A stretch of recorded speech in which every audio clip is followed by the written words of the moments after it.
કેમ છો વિદ્યાર્થી મિત્રો? બધા મજામાં ને? આજે આપણે ધોરણ 3 વિષય છે ગણિત ગમત, એમાં પ્રકરણ 8 વધુ ભારે કોણ. એમાં આપણે આગળ જોઈ ગયા કે પાના નંબર 119 ઉપર અનુમાન કરો કે નીચેમાંથી કઈ વસ્તુઓનું વજન 1 કિલો કરતાં વધુ છે અને કઈ વસ્તુનું વજન 1 કિલો કરતાં ઓછું છે. જે આપણે આ વસ્તુ આગળ આપણે આ જોઈ ગયા.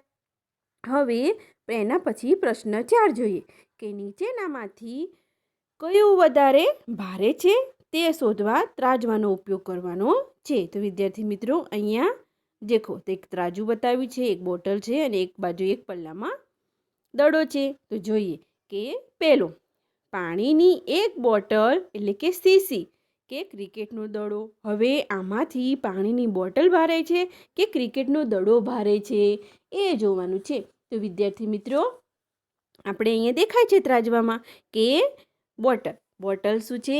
હલકી છે અને દડો છે તે ભારે છે. એટલે અહીંયા આપણે આવશે કે ક્રિકેટનો દડો ભારે છે. એટલે કે આ દડો ક્રિકેટનો ભારે છે. હવે જોઈએ બીજું, તમારું પગરખું એટલે કે જોડો કે પેન્સિલનું બોક્સ. હવે આમાંથી શું ભારે છે એ જોવાનું છે. તમારું પગરખું એટલે કે જે તમે ચંપલ પહેરો છો એ ભારે છે કે પેન્સિલનું બોક્સ ભારે છે? તો મારું પગરખું મારા પેન્સિલ કરતાં એમ કે પેન્સિલ બોક્સ કરતાં ભારે છે. એટલે કે અહીંયા આવશે પગરખું શું છે? ભારે છે. પેન્સિલ બોક્સ કરતાં એનું પગરખું ભારે છે. હવે જોઈએ કે ત્રીજા નંબરનું, તમારું ગણિતનું પુસ્તક કે ગુજરાતીનું પુસ્તક. હવે જોવાનું છે કે તમારું ગણિતનું પુસ્તક ભારે છે કે ગુજરાતીનું પુસ્તક ભારે છે.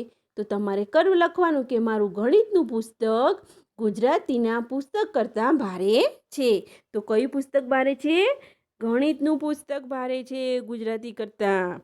એના પછી 4 નંબર, તમારી બેગ કે તમારા મિત્રની બેગ.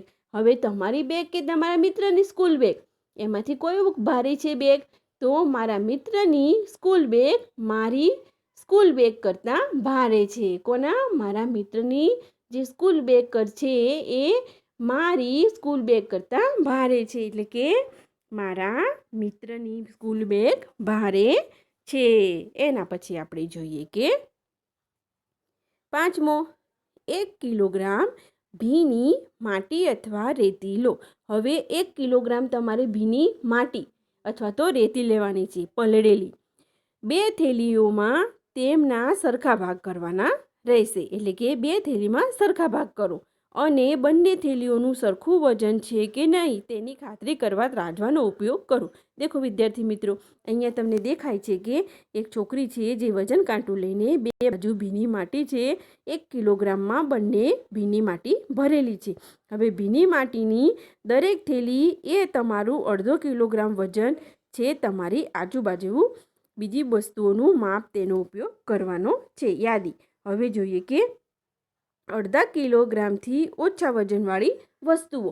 હવે આપણે જોવાનું કે 1/2 કિલોગ્રામથી ઓછા વજનવાળી વસ્તુઓ કઈ કઈ હોય છે.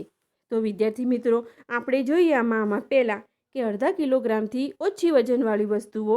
તો પહેલાંમાં જોઈએ તો તમારે લખવાનું પગના મોજા, જે 1.5 કિલોગ્રામથી ઓછું હોય તો પગના મોજા, પછી નોટબુક, પછી બેલ્ટ, ફરકડી, સ્લીપર, વાટકો. આ બધું તમારે લખવાના છે કે 1/2 કિલોગ્રામથી ઓછા વજનવાળી આ વસ્તુઓ છે. ફરીથી બોલું હું, પગના મોજા, નોટબુક, બેલ્ટ, ફરકડી, સ્લીપર અને વાટકો.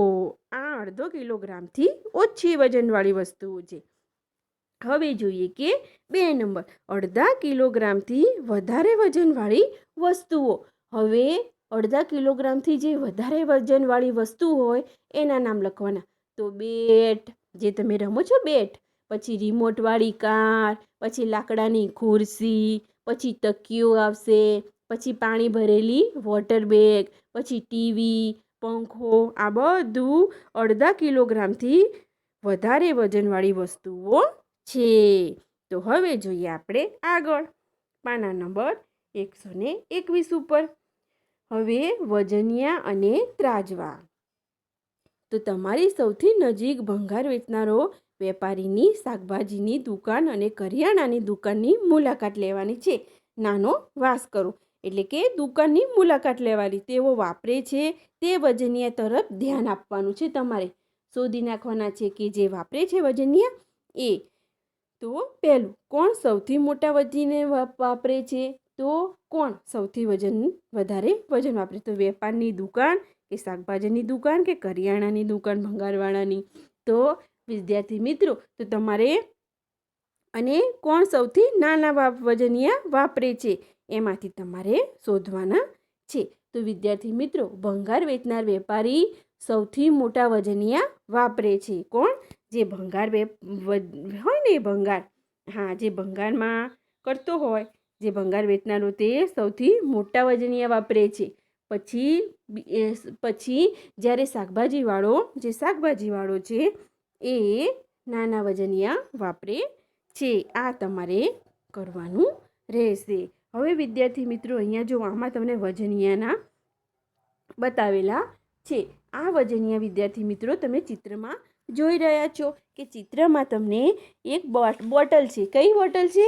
સિલિન્ડર છે. હા, હવે એ સિલિન્ડર તમે એ કાંટો છે દેખાય છે ને? હા, તો એને સ્પ્રિંગ કાંટો કહીશું. કયો કાંટો કહીશું? સ્પ્રિંગ. આ વજનજીવ છે આને આપણે સ્પ્રિંગ કાંટો કહેવાય છે, જે બોટલ સિલિન્ડર એનું વજન માપવા માટે વપરાય છે. પછી જોઈએ કે અહીંયા ત્રાજવું છે અને આ છે. તો અહીંયા આપણે આ જોઈએ વજન કાંટો, તો આને કાઉન્ટર બેલેન્સ કહેવાય છે. કયું વજનિયું કહેવાય છે? કાઉન્ટર બેલેન્સ વજનિયું કહેવાય છે. પછી જોઈએ કે અહીંયા આપણે બતાવેલો છે કાંટો વિદ્યાર્થી મિત્રો, તો આ કાંટાને ઇલેક્ટ્રિક કાંટો કહે છે. જ્યાં ત્રીજા નંબરનું ચિત્ર છે તે ઇલેક્ટ્રિક વજન કાંટો એને કહેવામાં આવે છે. અને અહીંયા તો દાંડી તુલા, આ વજન કાંટાને દાંડી તુલા કહેવામાં આવે છે. જે આ વજનિયાને દાંડી તુલા કહેવામાં આવે છે. તો આ રીતે આપણે વજન કાંટા જોયા વિદ્યાર્થી મિત્રો. હવે જોઈએ જે શાકભાજી માટે વપરાય છે. દેખાય છે ને? હા, હવે નીચેના વજનિયા તમને કઈ રીતે દુકાનમાં જોવા મળે છે તમારા મિત્ર સાથે ચર્ચા કરવાની છે. તો વિદ્યાર્થી મિત્રો, અહીંયા જોઈએ કે 500નું વજન કાંટો છે, જેને આપણે બાટ પર કહીએ છીએ અને વજનિયા પણ કહીએ છીએ. બરાબર? તો અહીંયા છે 500નો બાટ, એટલે કે 500નું વજન કાંટું. પછી આ 2 કિલોગ્રામનો વજન કાંટો, પછી આ 10 કિલોગ્રામ વજન કાંટો. એ રીતે વિદ્યાર્થી મિત્રો આવા 1 ગ્રામના પણ વજન કાંટા આવે છે. પછી 2 ગ્રામના પણ વજન કાંટા હોય છે. પછી 5 ગ્રામના હોય છે. પછી 10 ગ્રામના વજન કાંટા હોય છે. આવા જ 20 ગ્રામના વજન કાંટા હોય છે. પછી 50 ગ્રામના વજન કાંટા હોય છે. પછી 100 ગ્રામના વજન કાંટા હોય છે. 200 ગ્રામના વજન કાંટા હોય છે. અને આ 500 ગ્રામનો દેખાય તમે? પછી 1 કિલોનું વજન ગ્રામ હોય છે. પછી 2 કિલોનો જુઓ તમે. પછી 5 કિલોનું વજન કાંટો હોય છે. પછી 10 કિલોનો, અને આનાથી મોટું હોય છે 20 કિલોનો વજન કાંટો. તો વિદ્યાર્થી મિત્રો, આપણે જોયું કે વધુ ભારે કોણ? વજનિયા વિશે આપણે વાતચીત કરી. જે મેં તમને કરાવ્યું છે એ બધું તમારે તમારી ચોપડીમાં કરવાના રહેશે. જે દાખલા ગણાવ્યા એ ગણવાના રહેશે. અને અહીંયા આપણો આ પાઠ સમાપ્ત થાય છે. તો વિદ્યાર્થી મિત્રો, થેન્ક યુ.